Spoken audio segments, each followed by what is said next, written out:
I do think that it is appropriate for the President of the United States, where he or she can, to uphold those principles and to challenge, whether behind closed doors or in public, trends that are troubling. And so I'm less concerned about labels than I'm concerned about specific practices. I think it is important for the President of the United States to say that if you have Uyghurs in China who are being placed in mass camps and re-educated, quote unquote, that's a problem. That's a challenge to all of us, and we have to pay attention to it.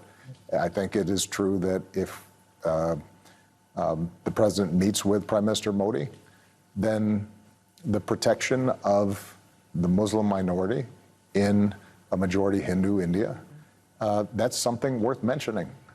Because, and by the way, if I had a conversation with Prime Minister Modi, who I know well, part of my argument would be that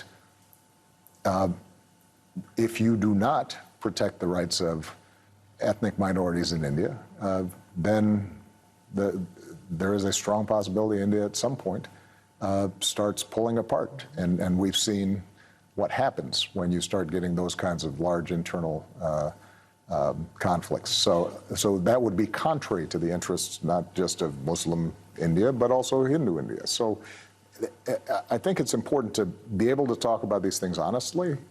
You're never going to have things are never going to be as clean as you'd like, right, because the world is complicated.